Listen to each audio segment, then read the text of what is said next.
আসসালামু আলাইকুম। আশা করছি সকলেই ভালো আছেন। আর আপনারা শুনবেন মাহিদ ভাইয়ের লেখা নতুন গল্প পরীর সাথে জেনা। চলুন গল্পে ফিরি। আজকে আকাশে অনেক বৃষ্টি হতে লাগলো। মাঝে মধ্যে আকাশে বিদ্যুৎ চমকাতে দেখা যায়। চারদিকে শুধু টপ টপ করে বৃষ্টির শব্দ। পুষ্পা জানালা খুলে তার এক হাত বাড়িয়ে দেয় বৃষ্টির দিকে।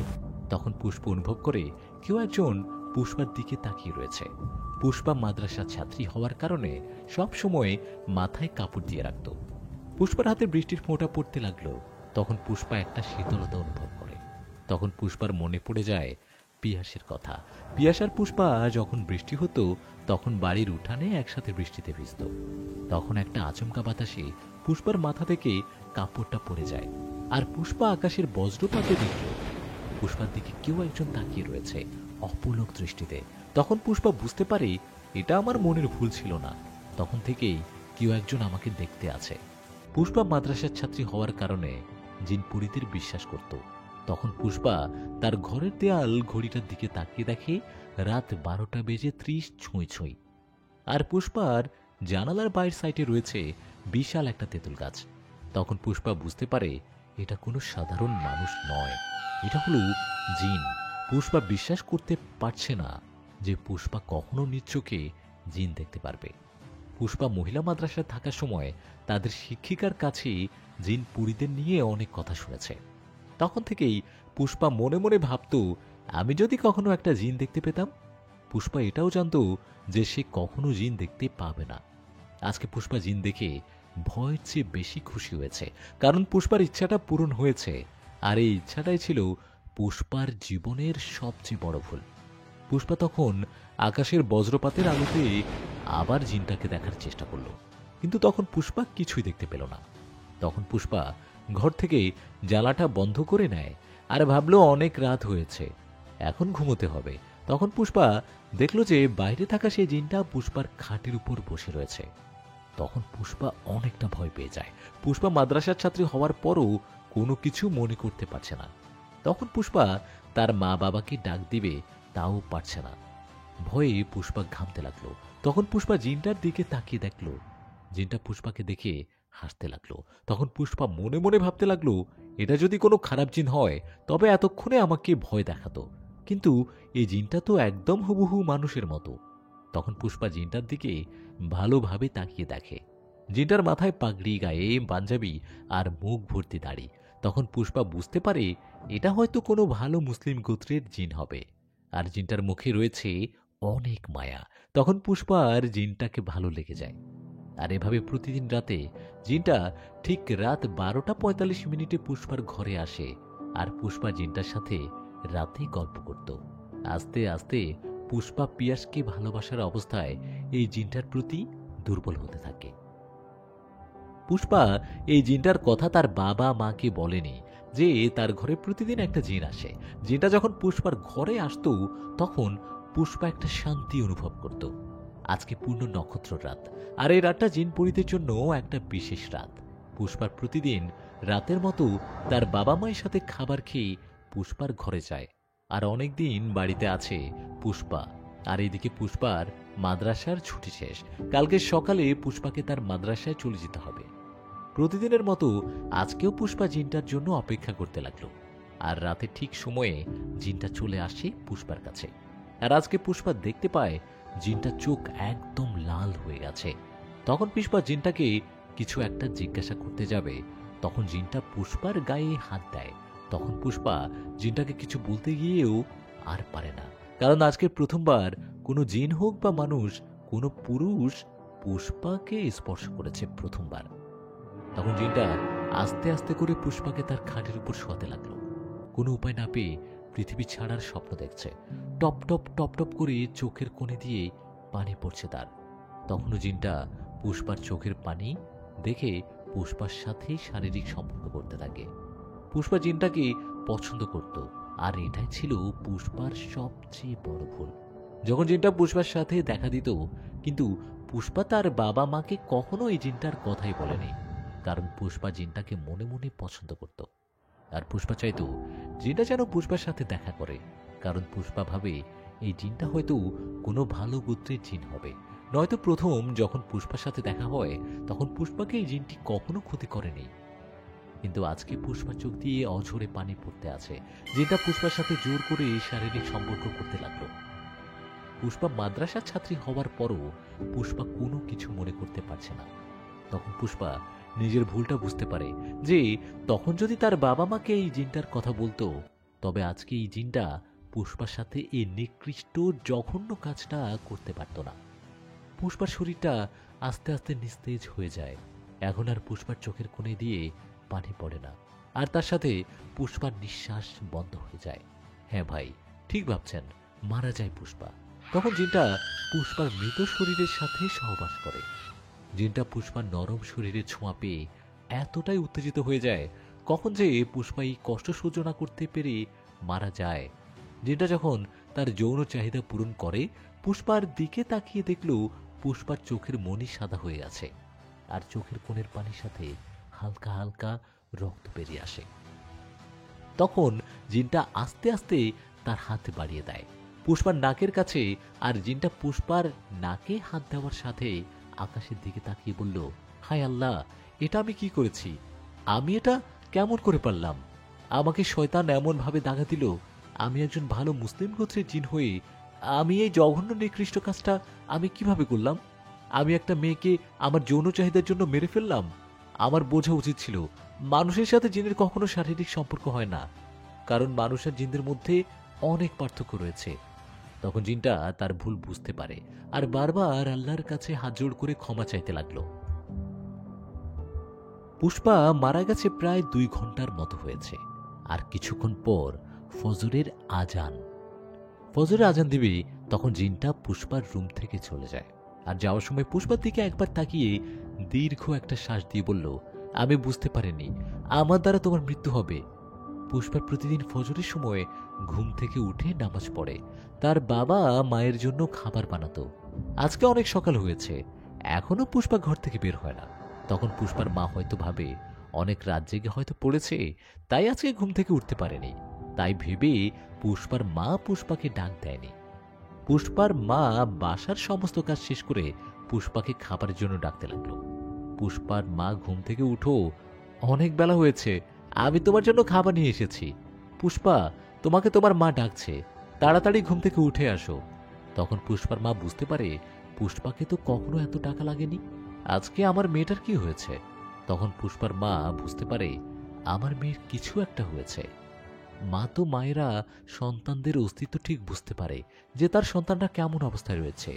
তখন পুষ্পার মা পুষ্পার বাবাকে ডাক দেয়। পুষ্পার বাবা শুনছো? তখন পুষ্পার বাবা তার রুমে ছিল। পুষ্পার মায়ের চিৎকার শুনে পুষ্পার বাবা ছুটে আসে আর এসে বলল, কি হয়েছে তোমার? পুষ্পার রুমের দরজার সামনে বসে চিল্লাচিল্লি করতে আছো কেন? তখন পুষ্পার মা পুষ্পার বাবাকে বলল, আমি অনেকক্ষণ ধরে পুষ্পাকে ডাকতে আছি, পুষ্পার রুম থেকে কোনো সাড়া শব্দ নেই। আমার মেয়েটা কখনো এমন করেনি। আমার মন বলছে আমার মেয়ের কিছু একটা হয়েছে। তখন পুষ্পার বাবা পুষ্পার মায়ের কথা শুনে পুষ্পার রুমের দরজার কাছে গিয়ে বলল, পুষ্পা, মা, তোমার কি হয়েছে? আমি তোমার বাবা, দরজা খুলো মা। দেখো, আমি আমি আর তোমার মা তোমার রুমের সামনে দাঁড়িয়ে রয়েছি। পুষ্পার বাবা হয়তো জানে না তাদের মেয়ে আর তাদের মাঝে নেই। পুষ্পার বাবা পুষ্পাকে কিছুক্ষণ ডাকার পর পুষ্পার বাবাও বুঝতে পারে পুষ্পার মা ঠিকই বলেছে আর আমার মেয়ে পুষ্পার কিছু একটা হয়েছে। তখন পুষ্পার বাবা পুষ্পার রুমের দরজা খোলার চেষ্টা করলো, কিন্তু পারল না। আর পুষ্পার রুমের দরজা পুষ্পার বাবার পক্ষে একলা ভেঙে ফেলা কখনোই সম্ভব নয়। তাই পুষ্পার বাবা পুষ্পার মাকে পুষ্পার রুমের কাছে থাকতে বলে ঘরের বাহিরে চলে যায় আর চিৎকার দিয়ে পুষ্পাদের বাড়ির আশেপাশের মানুষদের ডাকতে লাগলো। পুষ্পাদের বাড়ির আশেপাশে মানুষদের ঘর থাকার কারণে পুষ্পার বাবা চিৎকারে সবাই ছুটে আসে আর ছুটে এসে পুষ্পার বাবাকে জিজ্ঞাসা করল, কি হয়েছে? তখন পুষ্পা বলল, আমার মেয়ে পুষ্পার দরজা খুলে না, আর ঘরে কোনো সাড়া শব্দ নেই। তখন মানুষজন সবাই বুঝতে পারে পুষ্পার কিছু একটা হয়েছে। তখন মানুষজন সবাই বুঝতে পারে যে পুষ্পার কিছু একটা হয়েছে। তখন সবাই ছুটে পুষ্পার রুমের সামনে গিয়ে সবাই পুষ্পাকে ডাকতে লাগলো। তখন সবাই সারা শব্দ না পেয়ে পুষ্পার রুমের দরজা ভেঙে ভিতরে প্রবেশ করে। পুষ্পার রুমের দরজা জানালা বন্ধ থাকায় ঘরে পুষ্পার রুমটা তখনও অন্ধকার ছিল। একজন গিয়ে পুষ্পা রুমের জানালাটা খুলে দেয় আর সাথে সাথে সূর্যের আলো পুষ্পার রুমের ভিতরে প্রবেশ করে। আর সবাই দেখল পুষ্পা তার খাটে শুয়ে রয়েছে স্বাভাবিক অবস্থায়। কিন্তু পুষ্পার মা পুষ্পার কাছে গিয়ে পুষ্পাকে হাত দিয়ে ধাক্কা দিয়ে বলল, এই পুষ্পা, কি হয়েছে মা? ঘুম থেকে উঠো। পুষ্পার শরীরের পুষ্পার মা হাত দেওয়ার সাথে সাথে চিৎকার দিয়ে ওঠে, কারণ তার মেয়ের পুষ্পার শরীরটা বরফের মতো ঠান্ডা হয়ে রয়েছে। পুষ্পার মায়ের চিৎকারের কারণে পুষ্পার বাবা পুষ্পার মাকে বলল, কি হলো? তখন পুষ্পার মা বলল, ও ও তো দেখো, আমার পুষ্পার শরীরটা এত ঠান্ডা কেন? তখন পুষ্পার মায়ের কথা শুনে পুষ্পার বাবা তার মেয়ের শরীরে হাত দিয়ে সাথে সাথে মেয়ের নাকে হাত দেয়।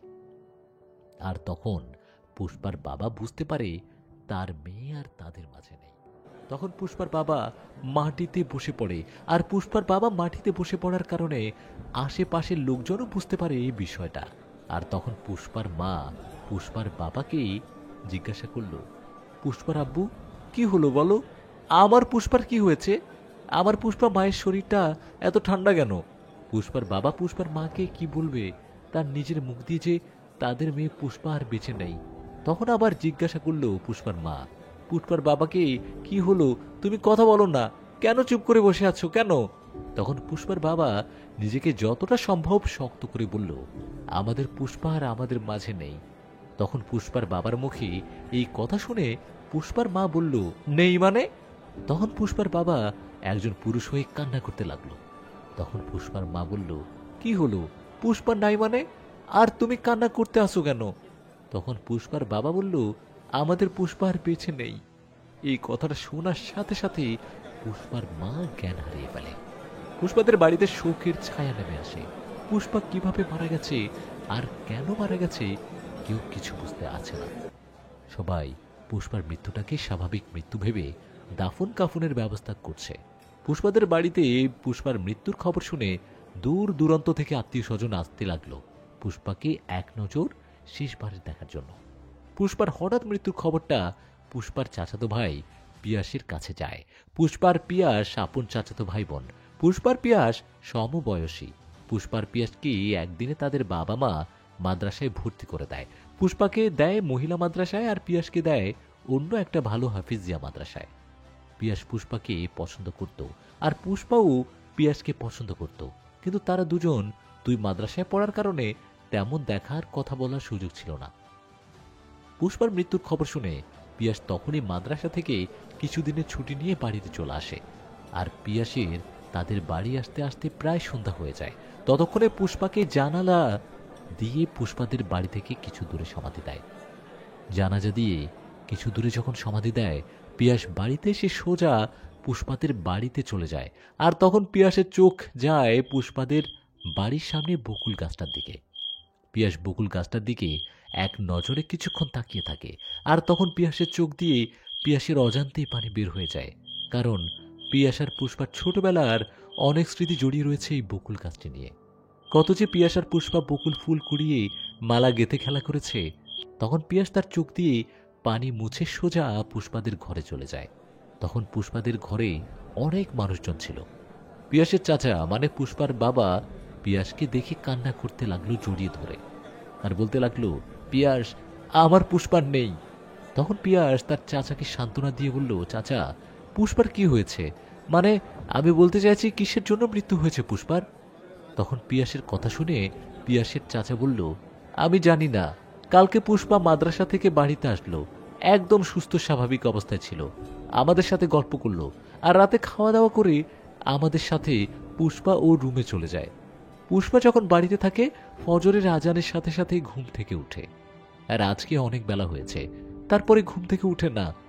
পরে পুষ্পার ঘরে প্রবেশ করে দেখি পুষ্পার নিঃশ্বাস নেই।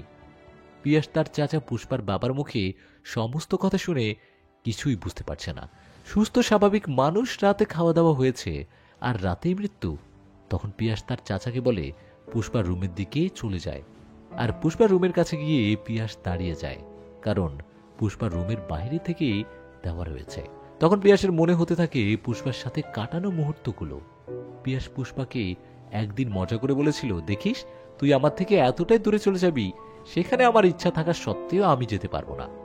আজকে পিয়াসের কথাটা সত্যি হলো, পুষ্পা সত্যি চলে গেল।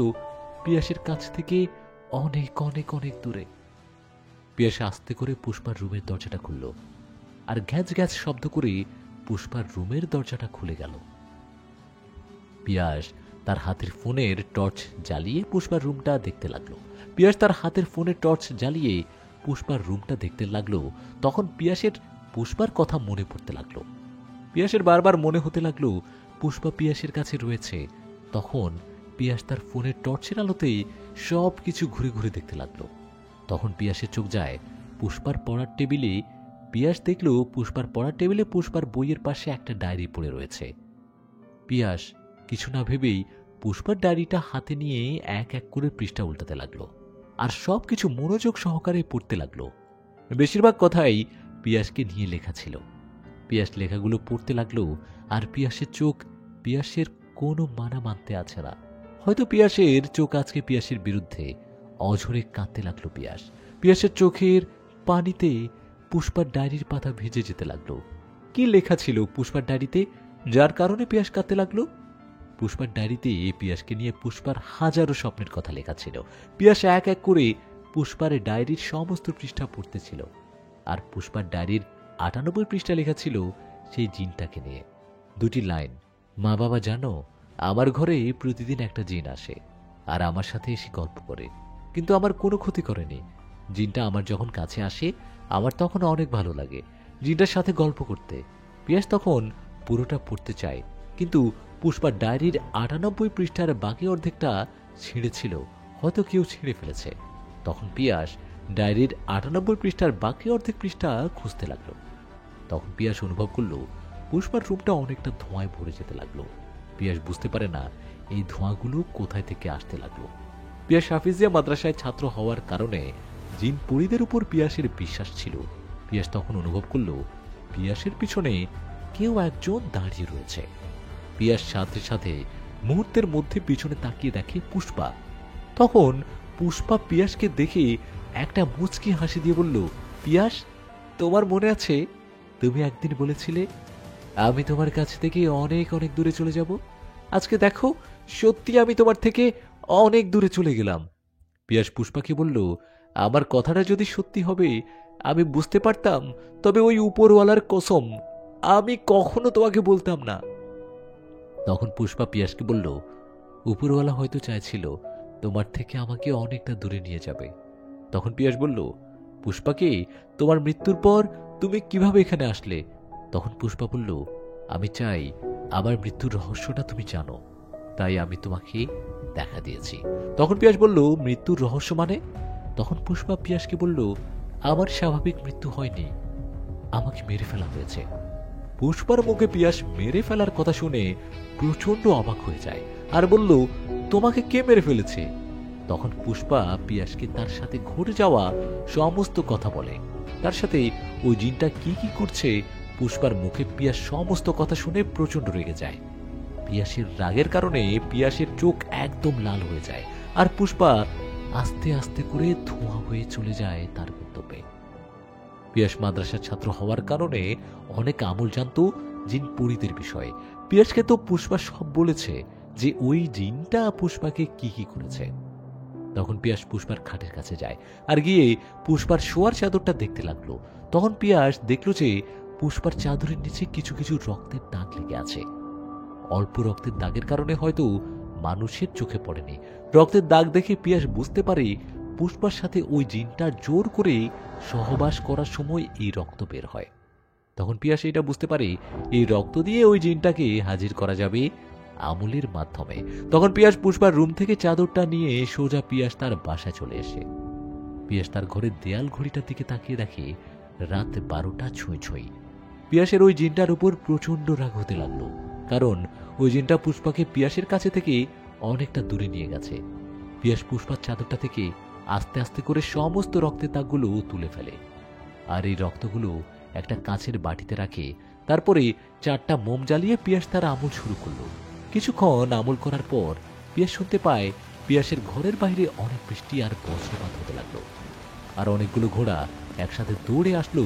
যেভাবে শব্দ হয় ঠিক তেমন ভাবে শব্দ আসতে লাগলো। পিয়াস এক মনে তার আমল চালিয়ে যেতে লাগলো। কিছুক্ষণ পর পিয়াস অনুভব করলো তার ঘরের তাপমাত্রা কমে যেতে লাগলো। তখন পিয়াস বুঝতে পারে তার আমল ঠিকঠাক মতোই হতে আছে। তখন একটা সালামের উত্তর শুনতে পেল পিয়াস। পিয়াস তখন চেয়ে দেখো তার বয়সী একটা ছেলে দাঁড়িয়ে রয়েছে। পিয়াস যখন চেয়ে দেখে তার বয়সী একটা ছেলে দাঁড়িয়ে রয়েছে, গায়ে পাঞ্জাবি, মাথায় পাগড়ি পরা, তখন সেই ছেলেটা মানে জিনটা জিজ্ঞাসা করলো, আমাকে এত জরুরি অবস্থা ডেকে আনার কারণ কি? পিয়াসের তো জিনটাকে দেখে রাগে চোখ মুখ লাল হয়ে আছে, কারণ তার পুষ্পার হত্যাকারী পিয়াসের সামনে দাঁড়িয়ে রয়েছে। পিয়াস কোন রকম তার রাগটা থামিয়ে জিনটাকে জিজ্ঞাসা করলো, কি দোষ ছিল? পুষ্পাকে হত্যা করা কি তোর গোত্রের নিয়ম ছিল? তুই একটা মুসলিম গোত্রের জিন হয়ে একটা মাদ্রাসার মেয়েকে সহবাস করতে পারলি? তখন জিনটা পিয়াসকে বলল, আমি কিভাবে কি করছি আমি জানি না, হয়তো আমাকে শয়তান দাগা দিয়েছে, তাই আমি এমন কাজটা করেছি। তখন পিয়াস প্রচণ্ড রেগে যায় আর জিনটাকে বলল, তোর নাম কি? তখন জিনটা বলল, আমার নাম আব্দুল্লাহ আল আলী। তখন পিয়াস জিনটাকে বলল, তুই পুষ্পাকে হত্যা করছিস, আর পুষ্পার হত্যাকারী তুই। আমি তোকে বন্দি করে তিলে তিলে নরক জ্বালা দিয়ে হত্যা করব। একজন মুসলিম গোত্রের জিন হয়ে একটা মুসলিম মাদ্রাসা পড়ুয়া মেয়েকে কিভাবে জোর করে সহবাস করে হত্যা করো? তখন পিয়াস সাথে সাথে জিনটাকে বন্দি করে ফেলে। আর তখন পিয়াস অনুভব করলো চারদিকে দিয়ে মিষ্টি সুগন্ধ ভেসে আসতে লাগলো পিয়াসের ঘরের দিকে। তখন পিয়াস দেখলো তার ঘরের দেয়াল ভেদ করে দুইটা সুন্দরী অপূর্ব পরী আসে। আর পরী দুইটা পিয়াসকে বলল, আমাদের ভাইকে মুক্ত করে দেন। আমার ভাই কোনো এই কাজ করেছে আমরা জানি না, আর এই কাজের জন্য আমরা আমাদের ভাইয়ের সাথে ঠিক মতো কথা বলি না।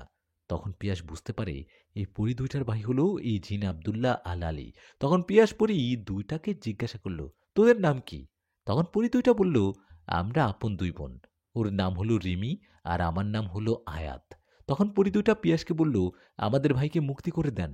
আমরা কথা দিলাম আমাদের ভাই আর কখনো এসব কাজ করবে না, আর হ্যাঁ, আর কখনো পৃথিবীতে আসবে না। পিয়াস আগে থেকেই রেগেছিল, আর এই পরী দুইটার ন্যাকামি কথা শুনে পিয়াস আরো রেগে যায়।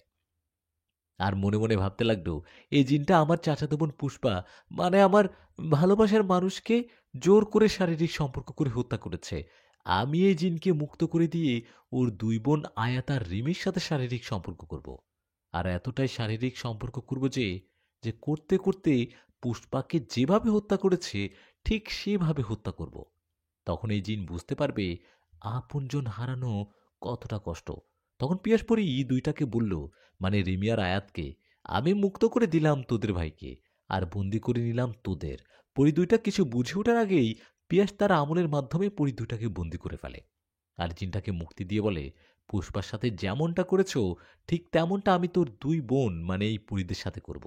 তখন জিনটা পিয়াসকে অনুরোধ করে অনেক তার বোনদের মুক্তি করে দেওয়ার জন্য। কিন্তু পিয়াস জিনটার কোনো কথা না শুনে বলতে লাগলো, পুষ্পা তোকে বিশ্বাস করতে আর তার জন্য তোর সাথে রাতে গল্প করত, আর তুই পুষ্পার বিশ্বাসটা নষ্ট করে নিকৃষ্টভাবে পুষ্পাকে হত্যা করেছিস। এখন আর আফসোস করে কিছু হবে না। আমি ঠিক তোর দুই বোনের সাথে এমনটা করব তেমনটা তুই পুষ্পার সাথে যেভাবে করেছিস। তখন জিনটা বুঝতে পারে আর কিছুক্ষণ পরে আজান দিবে ফজরের। ফজরের আজান দিবে এই ভেবে তাই জিনটা পিয়াসের কাছ থেকে চলে যায়। আর পরি দুটা পিয়াসের কাছে অনেক অনুরোধ করতেছিল তাদের সাথে যেন এমনটা না করে পিয়াস, যেমনটা তাদের ভাই পুষ্পার সাথে করেছে। পিয়াস পরীর দুইটার কোনো কথা না শুনে পিয়াসের ঘরের ভিতরে বন্দি করে রাখে। আর অনেক রাত জাগার কারণে পিয়াস তার বিছানায় গা এলিয়ে দেওয়ার সাথে সাথে ঘুমিয়ে যায়। পিয়াসের ঘুম ভাঙে পিয়াসের আম্মি জানের ডাকে, এই পিয়াস, এই পিয়াস, ঘুম থেকে উঠ, অনেক বেলা হয়েছে। পিয়াস ঘুম ঘুম চোখে পিয়াস আম্মিজানকে বলল, আম্মি আর একটু ঘুমাই না। পিয়াস হয়তো ভুলে গেছে তার ঘরে বন্দি করা রয়েছে দুটি পরী। তখন পিয়াসের আম্মি পিয়াসকে বলল, আমি তোর জন্য খাবারের ব্যবস্থা করতে আছি, তাড়াতাড়ি ঘুম থেকে উঠে ফ্রেশ হয়ে খাবার খেতে আয়। পিয়াস তখন তার আম্মিজানকে বলল, ঠিক আছে আম্মিজান। পিয়াসের কথা শুনে পিয়াসের আম্মিজান পিয়াসের ঘর থেকে চলে যায়। তখন পিয়াসের রাতের কথা মনে পড়ে, কারণ তার ঘরে তো দুটি পরী বন্দি করে রেখেছে সে। তখন পিয়াস এটা ভেবে ভয় পায়, কারণ পিয়াসের আম্মিজান পরী দুটিকে দেখে ফেলেছে কিনা। তখন পিয়াস নিজে নিজেকে বলতে আছে, আমি কি ভাবতে আছি, আমার আম্মিজান পরী দুটোকে তো দেখতে পারবে না, কারণ দিনের বেলায় পরীরা অদৃশ্য হয়ে যায় আর রাতের বেলায় পরীরা ওদের আসল রূপে ফিরে আসে। এইসব ভাবতে লাগলো পিয়াস। তখন পিয়াসের আম্মিজান পিয়াসকে ডাক দিয়ে বলল, পিয়াস তাড়াতাড়ি খাবার খেতে আয়। পিয়াস তার আম্মিজানের কথায় সম্মতি দিয়ে ফ্রেশ হয়ে খাবার খেতে গেল। পিয়াসের পুষ্পার কথা বারবার মনে হতে লাগলো। পিয়াস খাবার টেবিল ছেড়ে পিয়াসের রুমে গিয়ে দরজা বন্ধ করে কান্না করতে লাগলো। তখন পিয়াসের চোখ যায় পরি দুটার উপর। তখন পিয়াস পরি দুটোর কাছে গিয়ে কিছুক্ষণ তাকিয়ে থাকলো। আর পরি দুইটাকে পিয়াস বলল, আমার পুষ্পার কি দোষ ছিল? আমার পুষ্পাকে বাঁচতে দিলি না। তখন পরি দুইটা একসাথে বলে উঠল, আমরা তো পুষ্পাকে হত্যা করিনি, পুষ্পাকে হত্যা করেছে আমাদের ভাই।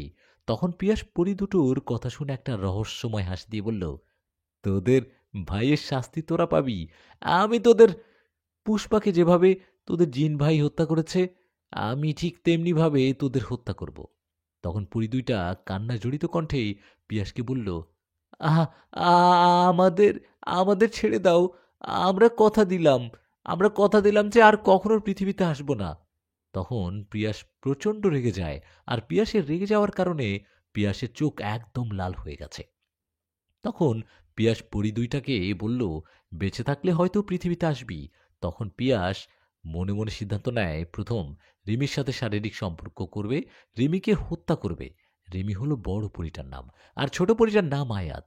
তখন পিয়াস আবার ভাবল, আমার ঘরে আমার আম্মিজান আর আব্বাজান রয়েছে, আর আমি ঘরে বসে এইসব করতে পারবো না। তখন পিয়াসের মনে পড়ে যায় পুষ্পাকে নিয়ে খেলা করার তাদের সেই প্রিয় জায়গা নিশিভিটার কথা। পিয়াসার পুষ্পা ছোটবেলায় নিশিভিটায় বসে অনেক খেলা করত। পিয়াসার পুষ্পা বড় হয়ে যাওয়ার কারণে, মাদ্রাসা পড়ার কারণে অনেক বছর হয়েছে পিয়াসের আর নিশিভিটার দিকে যাওয়া হয় না। তখন পিয়াস অনুভব করল তার চোখ দিয়ে পানি পড়ছে। তখন পিয়াসের পুষ্পার কথা মনে পড়তে থাকে। তখন পিয়াস রিমির কাছে গিয়ে রিমিকে একটা কাচের বোতলে বন্দি করে নেয়, আর আয়াতকে পিয়াসের ঘরের একটা নির্জন জায়গায় বন্দি করে রাখে অদৃশ্য করে। রিমিকে বন্দি করে পিয়াস আয়াতকে বলল, আগে রিমিকে তোর বোনকে হত্যা করব, আর হত্যা করার আগে শারীরিক সম্পর্ক করব। এ বলে পিয়াস হাতে করে কাচের বোতলটা নিয়ে তার সেই চিরচেনা নিশি ভিটার দিকে হাঁটা ধরল। পিয়াস তার ঘর থেকে বের হয়ে যাওয়ার সময় পিয়াসের আম্মি পিয়াসকে অনেকবার ডাকতে লাগলো। পিয়াস এতটাই বিষণ্ণতা ঘিরেছিল, হয়তো পিয়াস তার আম্মি জানের ডাক শুনতে পায়নি। পিয়াস 5 মিনিট হাঁটার পর নিশি ভিটার কাছে আসে। আর পিয়াস নিশি ভিটার দিকে অপলক দৃষ্টিতে তাকিয়ে রয়েছে, কারণ এই নিশি ভিটায় পিয়াসের হাজার হাজার স্মৃতি রয়েছে পুষ্পাকে নিয়ে। পিয়াস আস্তে আস্তে করে নিশি ভিটার দিকে প্রবেশ করে। তখন পিয়াসের চোখ যায় তার দাদুজানের হাতে লাগানো সেই আম গাছটির দিকে। পুষ্পার পিয়া সেই আম গাছের নিচে প্রতিদিন আমের সিজনে আম কুড়াতে আসত। আজকে যত্নের অভাবে নিশি ভিটার ভিতরে গাছ গাছালি দিয়ে ভরে গেছে। পিয়াস নিশি ভিটার একদম ভিতরে চলে যায়। আর তখন পিয়াস একটা কদম ফুল গাছের নিচে দাঁড়িয়ে যায়, কারণ নিশি ভিটার ভিতরে এই কদম গাছের আশেপাশটা অনেকটা পরিষ্কার, কোনো গাছের লতা পাতা নেই। তখন পিয়াস ভাবল, এই পরী মানে রিমির সাথে যা করতে হবে এখানে করতে হবে। তখন পিয়াস তার কাছের বোতলটার মুখ খুলে পরীটাকে বের করে। আর পিয়াস কল্পনা করতে থাকে পুষ্পা পিয়াসকে বলেছিল কিভাবে জিনটা পুষ্পাকে হত্যা করে। তখন পিয়াস সিদ্ধান্ত নিল মনে মনে এই পরীটাকে প্রথমে মুক্ত করে দিতে হবে, আর মুক্ত করার আগে পরীটার সমস্ত শক্তি কেড়ে নিতে হবে, নয়তো এই পরী তার শক্তি ব্যবহার করে আমার কাছ থেকে পালিয়ে যাবে। যেমন ভাবা তেমন কাজ। পিয়াস রিমির মানে পরীটার সমস্ত শক্তি কেড়ে নেয়। আর পরীটার সমস্ত শক্তি কেড়ে নেওয়ার কারণে পরীটা একদম স্বাভাবিক একটা মেয়ের মতো হয়ে যায়। পরীদের বর্ণনা কিভাবে দিব আপনারা কল্পনা করে নেন। একটা সুন্দরী পরী কতটা সুন্দরী হতে পারে, কারণ পরীদের সৌন্দর্যের বর্ণনা আমি মাহিদ ভাই কখনো দিতে পারবো না। তখন রিমি মানে পরীটা পিয়াসের কাছে তার জীবন ভিক্ষা চাইতে লাগলো। পিয়াস তখন রিমিকে বলল, আমার কাছে তোর জীবন ভিক্ষা না চেয়ে যে তোকে সৃষ্টি করেছে তার কাছে জীবন ভিক্ষা চা। সৃষ্টিকর্তা চাইলে আমি পিয়াস তোর কিছু করতে পারবো না। রিমি পিয়াসের কোনো কথা না শুনে পিয়াসের কাছে বারবার অনুরোধ করতে চাইছে, আর তার সাথে যেন এরকম কোনো শারীরিক সম্পর্ক না করে। পিয়াস রিমির কোনো কথা মানে পরীটার কোনো কথা না শুনে পিয়াস রিমিকে কদম গাছের নিচে ফেলে দেয়। আর পিয়াস এক পা করে রিমির দিকে আগাতে থাকে। রিমির চোখে মুখে পিয়াস ভয় দেখতে পায়। পিয়াস এক পা আগাতে আগাতে পিয়াসের শরীর থেকে পাঞ্জাবি খুলতে লাগলো। আর একসময় পিয়াস তার শরীর থেকে সমস্ত জামা কাপড় খুলে ফেলে ফিক্কা মারে, আর পিয়াসের জামা কাপড় উড়ে গিয়ে কদম গাছের নিচে পড়ে। রিমিকে মানে পরীটাকে তো পিয়াস ফেলে দেয় কদম গাছের নিচে। তখন রিমি কান্না করতে লাগলো। মানে পরীটা পিয়াস রিমির কান্না দেখে একটা হাসি দিয়ে বলল, আমার পুষ্পাও ঠিক এমনভাবে কান্না করেছিল। তখন পিয়াস একটা নেকড়ের মতো রিমির উপর ঝাঁপিয়ে পড়ে। পিয়াস ভুলে গেছে পিয়াস একজন হাফিজিয়া মাদ্রাসার ছাত্র। পিয়াস ভুলে গেছে ইসলাম হলো একটা শান্তির ধর্ম। পিয়াস ভুলে গেছে ইসলাম সবাইকে ক্ষমা করতে ভুলে গেছে। পিয়াস পুষ্পার মৃত্যুটা মেনে নিতে পারছে না। প্রতিশোধের চরম আগুন নিয়ে রিমির সাথে মানে পরিটার সাথে জোর করে শারীরিক সম্পর্ক করছে। পিয়াস দেখতে পেল রিমির চোখ দিয়ে পানি পড়ছে। তখন পিয়াস ভাবে আমার পুষ্পা চোখ দিয়েও ঠিক এমনভাবে পানি পড়ছিল। পিয়াস তার সমস্ত শক্তি একত্রিত করে পালাক্রমে রিমির সাথে 9 ঘন্টা শারীরিক সম্পর্ক করে। পিয়াস এতটাই শারীরিক সম্পর্ক করেছিল, এক পর্যায়ে রিমির শ্বাস বন্ধ হয়ে মারা যায়। রিমিকে মানে পরিটিকে হত্যা করে পিয়াস ঠিক পুষ্পাকে যেভাবে হত্যা করছে ঠিক তেমনি ভাবে রিমিকে হত্যা করছে পিয়াস। রাত 9টায় পরিটার মৃত শরীরটা কদম গাছের নিচে রেখে পিয়াস তার পাঞ্জাবি পরে পিয়াসের বাড়ির উদ্দেশ্যে হাঁটা ধরল। জ্যোৎস্না ভরা রাত, পিয়াসের অন্ধকারে পথ চলতে তেমন কষ্ট হতে লাগলো না। তখন পিয়াস অনুভব করল চারদিকে প্রচুর পরিমাণে ধোঁয়া আসতে লাগলো, আর ধোঁয়ার ভিতর থেকে একটা অবয়ব বের হয়ে আসলো। তখন পিয়াস দাঁড়িয়ে যায়। তখন পিয়াস দেখল ধোঁয়ার মধ্যে দিয়ে যে অবয়বটা বের হয়ে আসে সে আর কেউ না, পিয়াসের পুষ্পা। পিয়াস পুষ্পাকে দেখে পুষ্পার দিকে এক নজরে তাকিয়ে রয়েছে। তখন পুষ্পা পিয়াসকে বলে উঠল, পিয়াস, তুমি এতটাই জঘন্য কাজ করবে? তবে আমি তোমাকে দেখা দিতাম না। আমার বাবা মাকে আমার মৃত্যুর রহস্য না জানিয়ে তোমাকে জানিয়েছি। তুমি যেন আমার মৃত্যুর রহস্যটা জানো। আমার বাবা মাকে আমার মৃত্যুর রহস্য জানালে তারা অনেক কষ্ট পেত, আর তারা জিনটাকে হত্যা করত কোনো কবিরাজ দিয়ে। আর তুমি তো আমার বাবা মায়ের চেয়েও খারাপ কাজ করলে।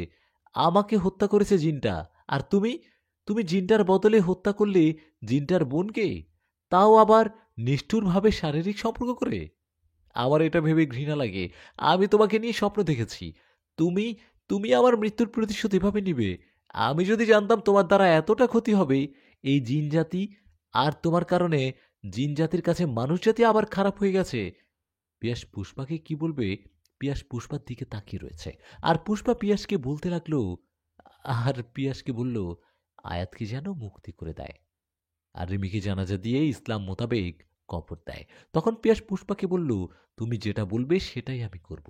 তোমার এই নিষ্ঠুর মৃত্যু আমি মেনে নিতে পারি না। তাই এই জঘন্য নিকৃষ্ট খারাপ কাজ আমি করেছি।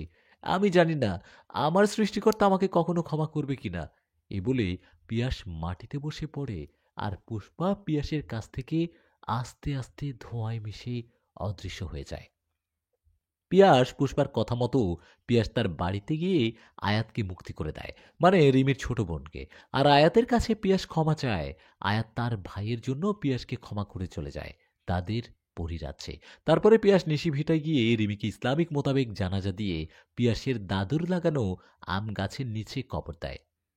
এটা কোনো গল্প নয়, এটা কোনো ঘটনা নয়, এটা একটা মাত্র কাল্পনিক কাহিনী। রিমিকে পিয়াস আম গাছের নিচে কবর দিয়ে জ্যোৎস্না ভরা রাতে পিয়াসের বাড়ি যাওয়ার উদ্দেশ্যে হাঁটা ধরে। তখন পিয়াস অন্ধকারে হাঁটার কারণে সাপের ছোবলে পিয়াসের মৃত্যু ঘটে। আর পিয়াসের মৃত্যুর পর পিয়াসকে আর পুষ্পাকে একসাথে রাতে প্রায় প্রায় মানুষ বিষখালী নদীর তীরে দেখতে পায়। আর এর সাথে সমাপ্ত ঘটে পরীর সাথে জেনা কাল্পনিক গল্প। আর এই গল্পটা স্পেশাল মশলা দিয়ে রান্না করেছে জনপ্রিয় মাহিদ ভাই। আর আপনাদের কাছে একটা রিকোয়েস্ট, এই ঘটনার রাঁধুনির ফেসবুক পেজটা ফলো করে বিভিন্ন ধরনের ভৌতিক গল্প পড়ে আসুন। ফেসবুক লিংক এই গল্পের ডেসক্রিপশন বক্সে দেওয়া আছে।